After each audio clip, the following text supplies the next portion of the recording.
Before we start, if stories like this keep you up at night, hit subscribe now.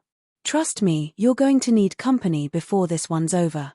The cold wind scraped across the high desert plains of Colorado just as the first flashing patrol lights cut through the early morning darkness.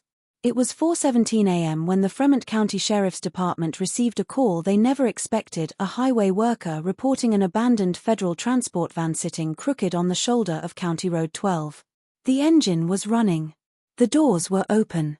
And the two correctional officers assigned to it were nowhere in sight. Only one thing made the situation even more alarming. According to dispatch records, that van had left ADX Florence less than an hour earlier. The officers had been on a routine transfer, a low-visibility movement scheduled before sunrise, one the Bureau of Prisons kept off public logs to avoid unnecessary attention. The inmate inside was marked classified nonviolent but high-risk intelligence value. No name was given to local authorities. Just a transfer code. Standard secrecy. Normal procedure. But the van was empty. No officers. No inmate. No sign of a struggle. Just a thin trail of desert dust disturbed by something or someone moments before the worker found it. Detective Marlene Hart stepped out of her cruiser, tightening her coat against the sharp wind. She'd been on cases involving escapes, disappearances, and false alarms, but federal transport vans didn't just vanish off the map. When she peered into the back of the vehicle, she found something strange. The restraints were still hooked to the seat rails, but they hadn't been cut, forced, or broken. They'd been unlocked cleanly. Almost carefully. That was the first red flag. The second was a black folder sitting on the dashboard. No seal. No label. Just a hand-pressed fingerprint on the cover. Inside were 3 sheets of paper, a transfer manifest with redacted names, a route map, and an unmarked envelope containing a single Polaroid photograph. The picture showed a man mid-40s, pale eyes, shaved head staring directly into the camera. The background appeared to be a cell. But not an ordinary one. The walls were coated with a reflective laminate used only in one unit of the entire federal system. Range 13 of ADX Florence, the most restrictive housing block in America's toughest prison. Detective Hart radioed the command post immediately. Notify the Bureau of Prisons. Tell them we found something. And tell them they're missing a prisoner. But when federal officials arrived, something felt off. They weren't panicked. They weren't confused. They already seemed to know what the photograph was.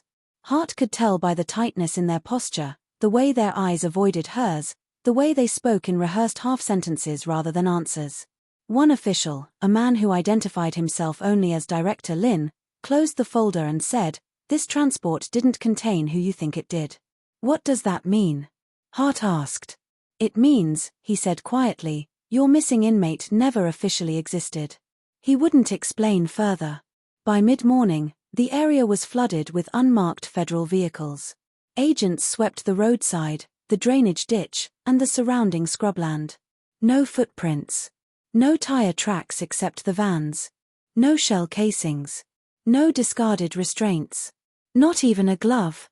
It was a disappearance without disturbance, the kind investigators dreaded most.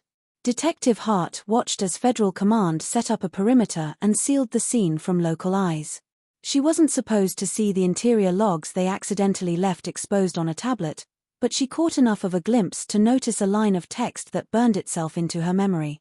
Subject: Elliot Graves, former federal analyst. Classified threat level inconsistent with behavioral profile. Psychological evaluations restricted. Last housed, ADX Florence, range 13. The problem was simple. She already knew the name Elliot Graves. 2 years earlier, Graves had been the center of a quiet, heavily controlled federal case involving misuse of classified data. Nothing violent. No physical crimes. But he was rumored to possess information certain agencies wanted locked away more than they wanted him punished. He had vanished from public records shortly after sentencing.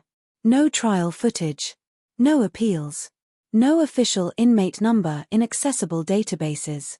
And now, his transport van had been found empty in the middle of rural Colorado. Later that afternoon, as the sun dipped behind the Rockies, Hart approached the abandoned van one last time before it was loaded onto a flatbed truck. Something about the vehicle felt staged, as if someone wanted it to be discovered quickly. That's when she noticed something she hadn't seen earlier. A small piece of paper pushed deep between the driver's seat and the console. She pulled it out carefully. It was handwritten, the ink rough, the letters uneven, like someone had written it in a hurry. Range 13 isn't what they tell you. And I wasn't supposed to leave alive. No signature. But the handwriting matched the annotation on the back of the Polaroid. Detective Hart exhaled slowly. The disappearance was no longer just suspicious. It was deliberate. She tucked the note into an evidence bag, unaware that within the next 24 hours she would face a discovery that would turn the investigation inside out, a discovery buried deep within ADX Florence itself. Because later that night, when officials finally checked the internal roster for Range 13, they found something none of them were prepared for. Elliot Graves had been marked accounted for. Alive. Inside his cell. As if he had never left the prison at all. And that contradiction was only the beginning. Detective Marlene Hart drove through the iron gates of ADX Florence with the same sinking feeling she got when stepping into a cold morgue. The facility rose like a concrete monolith out of the desert, silent and unmoving, built to swallow men whole. The security tower lights burned through the winter haze, turning the air an eerie pale blue.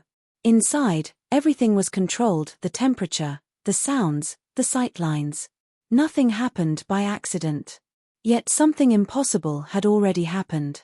A man had disappeared from a federal transport van, while the prison's internal log claimed he'd never left at all. Two realities. One inmate. And ADX Florence was the only place where the truth could be found. A federal liaison, Agent Rourke, escorted Hart past layers of gates and automated steel doors. He walked fast, spoke little, and kept his badge turned inward. That told her one thing: he was hiding more than credentials. "You'll see the cell," Rourke finally said as they approached the special housing wing. "But keep your questions specific. The subject's classification restricts what we can disclose." Hart didn't slow her pace. "I'm investigating an abandoned federal van with missing officers. Specific questions are the only kind I have." They stopped at a reinforced observation door. Rourke typed a code. The steel panel slid aside, revealing a narrow hallway lined with thick, reflective walls. Every surface gleamed with sterile brightness. Cameras watched from recessed corners. It felt less like a prison wing and more like a sealed laboratory. "This is Range 13, Rourke said, lowering his voice. "Reserved for inmates requiring comprehensive isolation." Hart leaned against the small glass window of cell 13B. At first, the room looked empty: a concrete bed, a bolted-down desk, a stainless steel sink. But then she saw him. A man sitting cross-legged on the floor. Shaved head. Pale eyes. The same face from the Polaroid. The same inmate who had supposedly escaped the transport van. Elliot Graves. He looked up slowly, as if he'd been expecting her. Hart swallowed hard. "You said he never left." Rourke stiffened. "Internal logs confirm he has been present in this cell continuously for the past 48 hours. That's not possible." Rourke didn't respond. Hart studied Graves carefully. He wasn't shackled. He showed no signs of being recently transported, no marks on his wrists, no visible exhaustion, no injuries. His posture was unnervingly calm. Too calm. Every instinct in Hart's body told her this man had information, but not the kind found in reports. She motioned for the intercom. "Mr. Graves," she said. "I'm Detective Hart. I need to ask about a federal transport van found abandoned this morning. Your name was on the manifest." Graves smiled faintly, barely moving his lips. "Was it? That van left this facility before sunrise. 2 officers are missing. And we found a photograph of you inside." Graves tilted his head, studying her through the glass. "Then it seems someone wants you to believe something. Are you saying you weren't in that van?" "I'm saying," he whispered, "your evidence and your eyes don't match by accident." Hart felt the temperature in the hallway drop, even though the vents hummed with steady airflow. Something wasn't right. She pressed again. Who would stage this? Graves' smile faded. You think ADX Florence is a cage? It's a vault. People like me aren't just locked away. We're buried. But someone with access, wants me dug up again. Hart leaned closer. Why? What do you know? Graves' eyes flicked upward, toward the nearest camera. I can't say it in here. Why not? Because this place doesn't just record sound, he murmured. It analyzes it. Before Hart could ask more, Rourke cut the intercom, his face tight. That's enough. Subject interaction beyond this point requires clearance. Hart stepped back. Here's the center of the investigation. I need more. You've seen what you came here to see, Rourke snapped. The inmate is accounted for. Therefore, the van incident is unrelated to ADX Florence. That's absurd, Hart said. His handwriting was at the scene. Rourke didn't budge. This facility maintains absolute operational integrity. Whatever happened outside those walls has nothing to do with what happens inside them. Hart felt anger rise. 2 officers are missing. And this prison, Rourke said tonelessly, has no missing personnel. Their conversation ended with the hiss of another steel door. Back outside, Hart sat in her SUV, heart pounding, replaying every second of her encounter with Graves. His expression. His warnings. The photograph planted in the van. The handwritten note. I wasn't supposed to leave alive. But the question wasn't how he escaped. It was how he was sitting calmly in his cell. If he had escaped. An impossible timeline. 2 conflicting logs. 1 inmate who seemed to know exactly what was happening. Hart opened her laptop and began digging. She reread every sealed document she had access to about Graves' sentencing.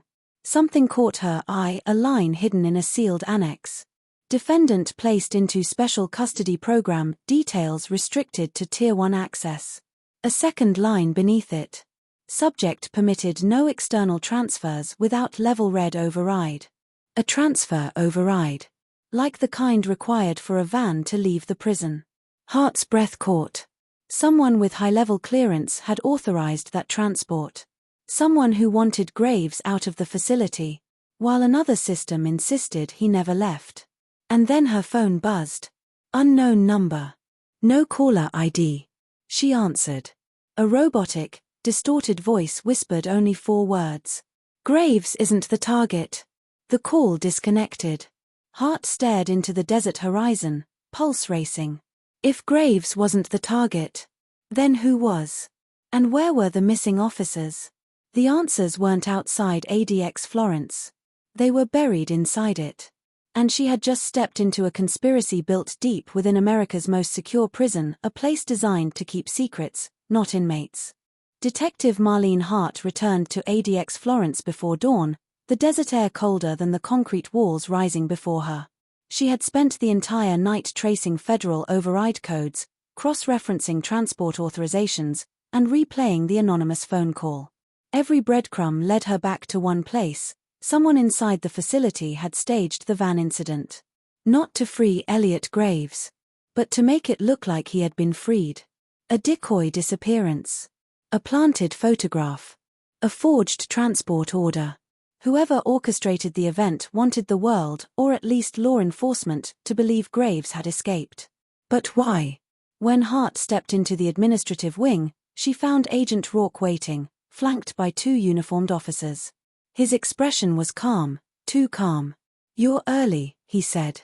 I didn't realize I needed an appointment to investigate a federal crime. You're becoming a disruption, he replied flatly. The Bureau has decided your involvement is no longer required. You are to submit all findings and withdraw from the case. Hart kept her voice steady. 2 officers are still missing. Your own logs contradict themselves. And the inmate at the center of this is sitting in his cell like nothing happened. Rourke forced a smile. Exactly. So there is no case. Hart stepped closer. Then why did someone send me a message last night saying Graves wasn't the target?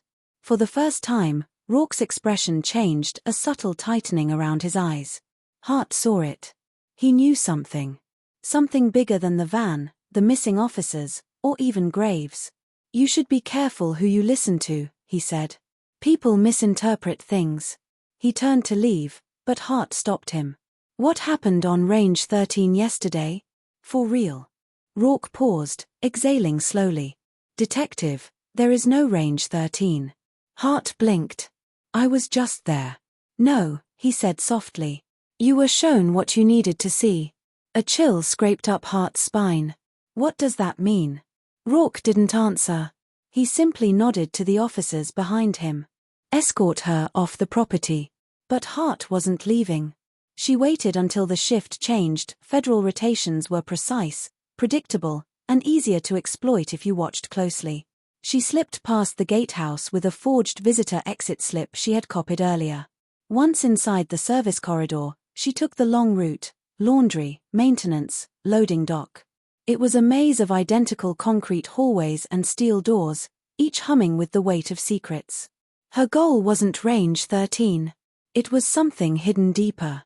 She followed the airflow, a subtle temperature difference she noticed earlier. ADX's blueprints showed every vent looped into the same climate control grid. But Graves' corridor ran colder than the rest of the prison. That meant it wasn't a true wing. It was an annex. A place cut off from the grid. A sealed environment. Hart found a maintenance access panel behind a rolling utility shelf. The screws had been turned recently. Someone used this route often. She climbed inside. The air was colder. Narrower. Cleaner. A sterile chill brushed against her skin as she crawled through the metal shaft until she reached a grated opening. What she saw on the other side froze her breath. A hidden corridor. Not on any blueprint. Not in any federal documentation. And not part of standard ADX architecture. Behind a row of one-way glass windows were rooms, soundproof, brightly lit, all identical. But these weren't cells. They were interview chambers. Observation suites. Psychological monitoring rooms. She counted 6 of them. Then she saw movement. A man sat inside one of the rooms. Not Graves. Officer Daniel Reese, one of the missing transport guards. He was alive. Awake. Calm. Almost peaceful. But he wasn't restrained. He wasn't injured. He wasn't calling for help. He was sitting at a desk, reviewing files. Hart's pulse pounded. He wasn't a victim. He was working. On the wall behind him was a seal. Special Custody Program, Internal Operations Division. A hidden program. Inside ADX Florence. And Graves wasn't its only occupant. Hart scanned the other rooms. In the 4th chamber, she found the second missing officer. Detective Hart's chest tightened. The pieces snapped together violently. The officers hadn't been kidnapped. They had switched sides. The staged transport. The planted photo. The forged manifest. It was all part of something larger. Someone wanted Graves implicated, not freed. But why? Hart's eyes locked on a document Reese was examining. She zoomed in using her phone camera through the grate. A file labeled Graves, Elliott, Compliance Evaluation Record. And beneath it, Subject Engagement Status, Terminated. Hart's breath hitched. Terminated. Not in the lethal sense, the Bureau used terminated to mean removed from operational value. Which explained everything. Someone inside ADX Florence wanted Graves erased, not physically, but bureaucratically. Wiped from the system. Lost in paperwork. Buried in contradictions. The van incident wasn't an escape. It was a smokescreen. A way to make Graves look unstable, unpredictable, uncontainable, anything that justified removing him from the program. Hart shifted in the shaft, and a bolt clicked under her weight. Reese's head snapped up. Hart ducked back, crawling fast, heart jackhammering as footsteps echoed through the hidden corridor. She reached the maintenance hatch and slipped out just as the metal door behind her swung open. She ran. Down the hall. Around the corner. Through the fire exit. Alarm started to pulse behind her, not loud, but sharp, like a silent alert system meant for staff, not inmates. They knew she'd seen it. She reached her SUV, slammed the door, and sped down the access road as the prison loomed behind her like a watchtower made of secrets. 2 hours later, as she reviewed the footage on her laptop, Her phone buzzed again. Same unknown number. This time, the voice wasn't distorted. It was Elliot Graves. You weren't supposed to see that, he said calmly. Why are the officers in those rooms? Hart demanded. They're not officers anymore, Graves replied. They're handlers. And I was their assignment. Why stage the van? Because someone needed a reason to shut the program down, he said. And that someone used you to expose it. Hart's breath hitched. Who? Graves hesitated. Then answered. Me. The line went dead. Hart stared at the screen, pulse slow, realization cracking open inside her like a fault line. Elliot Graves hadn't escaped. He had orchestrated the entire event. The note. The photograph. The contradictions. The hidden wing. He had manipulated every piece, including her, to reveal a program buried deep within ADX Florence. And now that it was exposed, one question remained. If Graves wasn't the target, was he the architect? The final notification appeared on her phone like a whisper. If you think this was intense, wait until you see what comes next. Don't forget to subscribe. The story was far from over.